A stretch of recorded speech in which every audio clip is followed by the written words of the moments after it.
Então vamos estudar mais um pouquinho do Catecismo de São Pio X. Vamos ver como é que está a situação aqui.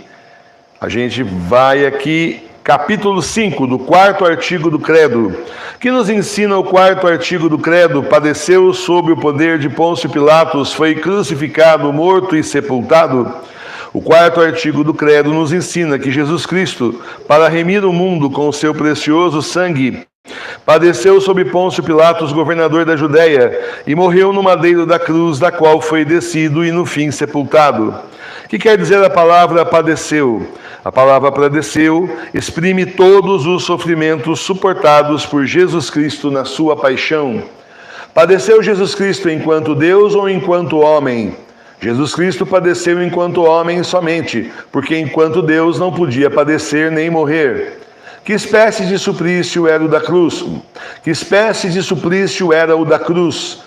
O suplício da cruz era, naqueles tempos, o mais cruel e ignominioso de todos os suplícios. Era o mais vergonhoso. Normalmente, conta-se que as pessoas que tinham familiares ali, crucificados, nem se aproximavam, saíam, não queriam que fosse ligado ali a pessoa, porque era uma vergonha assim total. Além de toda a dor, além de todo o sofrimento por dias e dias, ainda por cima era uma vergonha total, ver lá um parente crucificado. Então as pessoas normalmente não iam lá. Que espécie de suplício era o da cruz de ali? Quem foi que condenou Jesus Cristo a ser crucificado? Quem condenou Jesus Cristo a ser crucificado foi Pôncio Pilatos, governador da Judéia, o qual, no entanto, reconhecera a sua inocência, mas cedeu covardemente às ameaças dos judeus. É exatamente isso que eu sempre digo. Esse foi covarde. Ele simplesmente viu que Jesus era inocente. Então é inocente, manda flagelar. Mas é inocente como manda flagelar e depois ainda manda crucificar. Tá certo? Tem uma das igrejas ortodoxas aí, que eu estava lendo aí, que eles consideram Pôncio Pilatos como santo, e a mulher dele também. Eu não consigo entender como e nem quero. Porque o que a nossa igreja ensina é isso que você está vendo, foi covarde. Está vendo que Jesus é inocente, como assim manda crucificar o Senhor? Tá certo? Não poderia livrar-se Jesus Cristo das mãos dos judeus ou de Pilatos?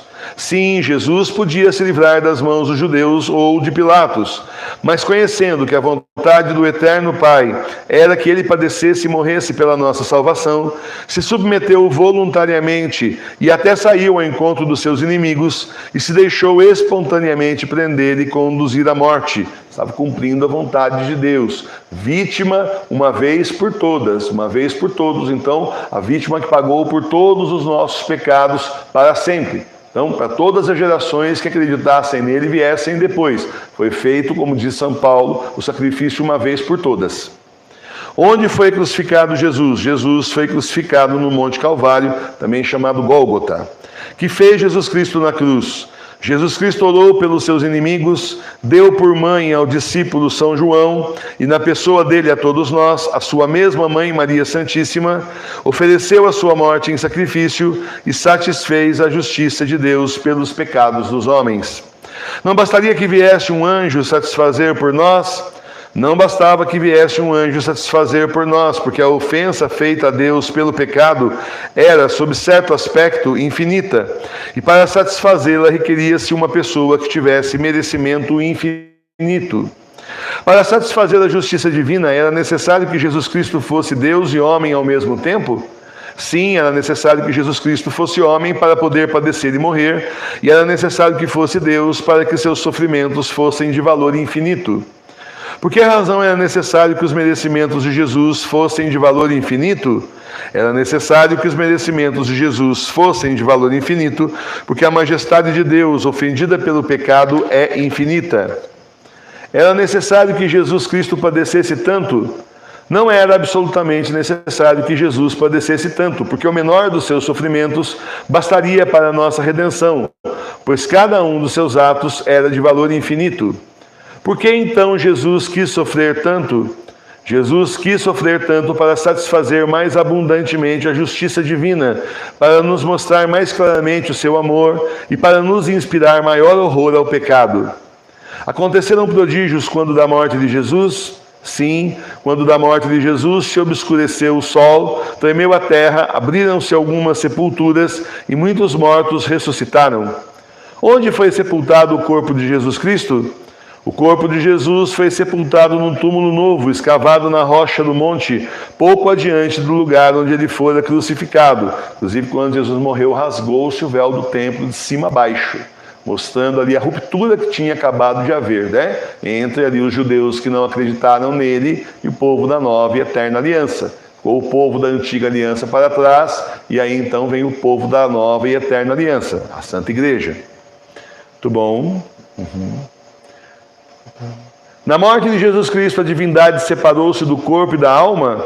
Na morte de Jesus, a divindade não se separou nem do corpo nem da alma, mas só a alma se separou do corpo. Por quem morreu Jesus Cristo? Jesus morreu pela salvação de todos os homens e satisfez por todos. Se Jesus Cristo morreu pela salvação de todos, por que nem todos se salvam? Jesus morreu por todos, mas nem todos se salvam, porque nem todos o reconhecem, nem todos seguem a sua lei, nem todos se servem dos meios de santificação que ele nos deixou. Então, Jesus morreu por todos que acreditarem nele. Jesus morreu por todos que quiserem seguir o caminho que ele deixou. Ninguém vai ao Pai senão por ele, por todos aqueles que acreditarem. Agora, se todo mundo, o mundo inteiro, 8 bilhões de pessoas resolvesse agora se converter, acreditar em Jesus e passar a levar a sério o caminho da conversão, o caminho da santificação, o caminho estreito da salvação, seriam todos salvos. Se esforçassem muito, fizessem essa caminhada difícil com a cruz às costas. Dá para você ver como que isso é impossível de acontecer, né? Mas só para fazer esse exemplo. Agora então, poucos se salvam porque poucos decidem seguir ao Cristo. Poucos o amam, poucos então acreditam nele, poucos seguem a palavra, poucos estão dispostos a sofrer por Jesus. A maioria está querendo só o mundo, né? São os mundanos, como diz aí Santo Afonso de Ligório. Então agora estamos terminando já esse capítulo, tá? O capítulo 5. Para nos salvarmos, não basta que Jesus tenha morrido por nós. Para nos salvarmos, não basta que Jesus tenha morrido por nós, mas é necessário que sejam aplicados a cada um de nós o fruto e os merecimentos da sua paixão e morte, aplicação que se faz, sobretudo, por meio dos sacramentos, instituídos para este fim pelo mesmo Jesus Cristo. E como muitos ou não recebem os sacramentos, ou não recebem com a condição devida, eles tornam inúteis para si próprios a morte de Jesus. Então, para que a gente possa ser salvo, não basta também só dizer, olha, Jesus morreu por mim. Esse é o grande problema da falsa igreja, né? Eu já passei por isso em confissão. Fazer aquela confissão bonita, não longa, porque padre odeia, né? Padre, entre aspas, odeia confissão longa. O padre fica com aquele sorrisinho de canto de boca, assim, e depois no final ele fala assim, você sabe que tudo isso, Jesus já pagou por tudo isso na cruz, pagou por todos os seus pecados, pode ir embora. Não deu absolvição, não deu penitência, eu fui na frente do sacrário lá, apavorado naquela época, pedir perdão ao Senhor, porque não tinha sido válida a confissão. Não é que eu não tinha sido absolvido. Ao contrário, o padre falou que eu não tinha pecado, pode ir embora. E eu, sabendo dos meus pecados, fui lá na frente do sacrário rezar, chorar aos pés de Jesus e pedir para ele perdão. E aí eu saí justificado naquela época. Já era confissão espiritual, eu nem sabia que isso existia, né? Faz anos essa conversa. Mas quantas e quantas vezes não aconteceu isso? Então, meus irmãos e minhas irmãs, não tem essa, Jesus já morreu pelos meus pecados, eu tenho um cartão de crédito de pecados, tem 1 bilhão de pecados aí que você pode gastar, pode fazer, duvido que você faça isso a vida inteira, mas se você pecar bastante, tem 1 bilhão, pode gastar, pode pecar à vontade, já está pago, está tudo pago, gasta. Não é assim, não é isso não. Agora, uma coisa muito diferente, uma coisa é a pessoa estar no caminho do Senhor, no caminho da salvação, estar disposto a seguir o Senhor, estar disposto a passar por tudo que vocês estão passando por ser de Cristo, por tudo que nós estamos passando, toda perseguição, toda maledicência contra nós, toda calúnia, toda difamação, toda perseguição na internet. Tivemos uma irmã uns tempos atrás que foi bloqueada, além da Madre Sofia, uma outra que também foi bloqueada, que estava divulgando a paróquia. Uma coisa é a gente sofrer desse jeito, procurar seguir o Senhor, porque estamos aí levando a palavra de Deus a sério, a doutrina da Santa Igreja a sério, estamos realmente buscando a salvação morro acima com a cruz nas costas. Isso aí é uma coisa. A outra coisa, a pessoa fala, eu acredito em Jesus. Então, o que está passando lá no canal? Puxa vida, eu vou na balada, hein? Você não acredita em Jesus. Porque quem acredita, eu acredito nele. Então eu acredito no que ele disse. Então eu sigo o que ele disse porque eu acredito nele. Está cheio de gente aí seguindo o candidato porque acredita no candidato, acredita no que ele fala. Olha só a analogia para você entender. E não é política, é religião. Está cheio de gente, tal ou não está? Então, agora, no Cristo, a gente fala, eu acredito. Acredito o quê? Que ele existiu? Ele existiu então, mas você acredita que ele é o Messias, ele é o Salvador, segunda pessoa da Santíssima Trindade, Deus vivo feito homem? E por que você não segue então a palavra de Deus, ô infeliz? Está querendo ser condenado, né? Mas por quê? Só dizendo isso. Só dizendo assim, para ver se acorda o lerdo. Então, meus irmãos e minhas irmãs, não basta o Senhor ter morrido na cruz por nós. Precisa que a gente faça a nossa parte e siga os mandamentos que o Senhor deixou para nós, justamente aí, esmiuçado, mais esmiuçado que nos 4 evangelhos, não tem como, né? Está bem esmiuçado, mas ainda sobrou dúvida, tudo bem, tem as cartas dos apóstolos, sobrou dúvida, tem as revelações de Jesus e de Nossa Senhora reconhecidas pela igreja ao longo dos séculos. Sobrou dúvida, bom, vá duvidar no inferno então, porque não tem mais o que fazer com você. Aí é aquela história, né? Quando morre lá o Lázaro, morre o rico, e o rico fica pedindo para o pai Abraão, pai Abraão, manda o Lázaro ressuscitar, voltar para avisar meus irmãos. E Abraão responde, eles não acreditaram nem nos profetas, vão acreditar no Abraão? Não vão. Vão acreditar no Lázaro? Não vão. É isso, tá certo? Vão acreditar no anticristo, mas não acreditam em Cristo Jesus. E por isso vão ser levados todos no bico, marquinha da besta na testa e na mão direita, como nos diz o livro do Apocalipse. Então estejamos atentos para seguirmos de verdade a Jesus, mesmo a cada palavra, a cada ato, a cada pensamento. Você está assim, sob vigilância 24 horas do nosso Senhor. Está vendo você. 24 horas. O que você fala, o que você faz e pior ainda, o que você pensa. Então, comporte-se.